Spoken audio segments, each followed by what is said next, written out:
बच्चों चलते हैं विस्थापन को कैसे निकाला जाता है और दूरी को कैसे निकाला जाता है, तो उस बात को समझते हैं और कौन कौन से पॉइंट विस्थापन के अकॉर्डिंग एग्जाम में पूछे जाते हैं, उन सारी बातों को मैं क्लियर करूंगा।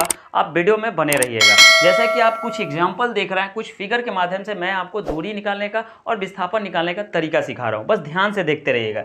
जैसे आप देख रहे हैं कि मान लीजिए कि कोई व्यक्ति यहाँ से जो है चलना शुरू करता है, तो यहाँ से यहाँ तक की कुल पथ की लंबाई कितनी है, 3 मीटर है।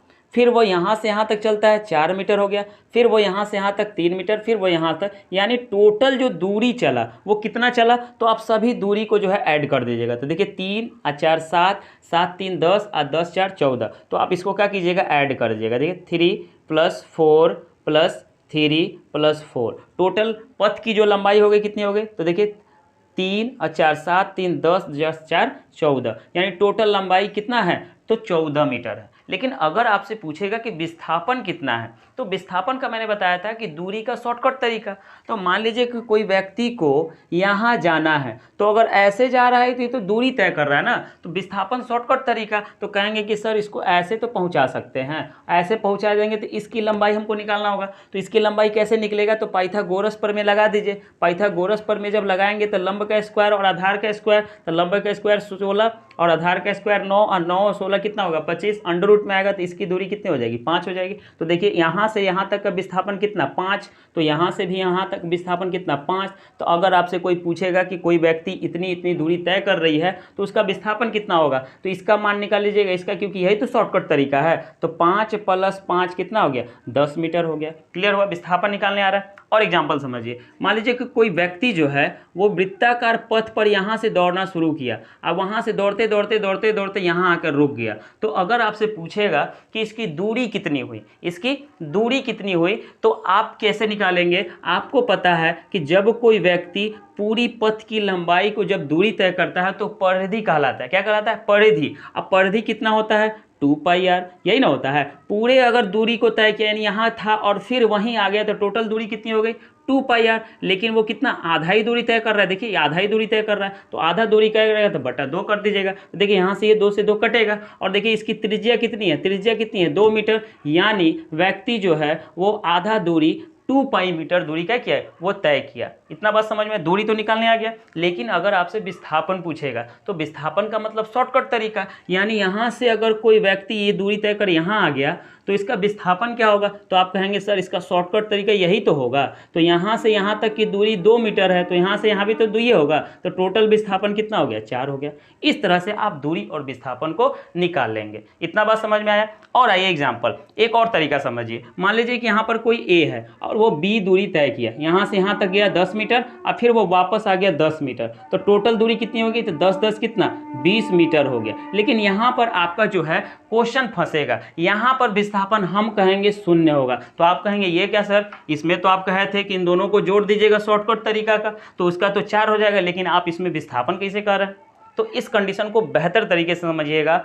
देखिए जब ये ए आदमी बी से गया और फिर बी से पुनः अपने स्थान पर वापस आ गया, तो टोटल दूरी तो 20 हो गया, लेकिन उसका विस्थापन 0 हो गया।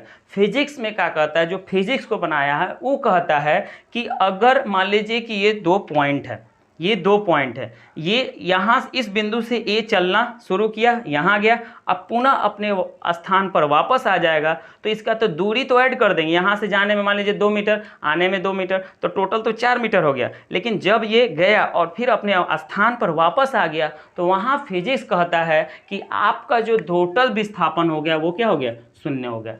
क्लियर हुआ।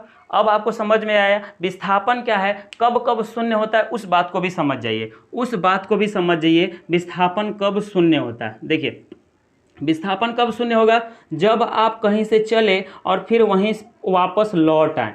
यानी जैसे हम गए, जैसे मान लीजिए कि हम आपके पास आ रहे हैं और फिर वापस अपने जगह पे आ गए, तो हमारा दूरी तो जाने में लगा और फिर आने में लगा, उन दोनों को ऐड कर देंगे। लेकिन विस्थापन क्या हो जाएगा, जब लौट कर आएंगे तो विस्थापन क्या हो जाएगा, 0 हो जाएगा। पहला कंडीशन।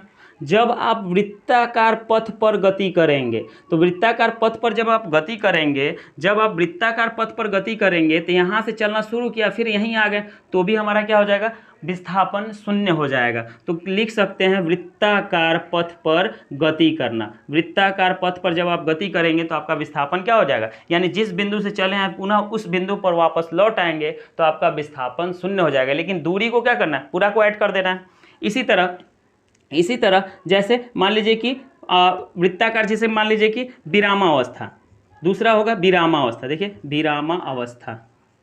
विरामावस्था जब बताइए आप चलना ही शुरू नहीं किए, जैसे हम यहीं पे रुक गए तो हमारा दूरी भी शून्य हो जाएगा और विस्थापन भी शून्य हो जाएगा।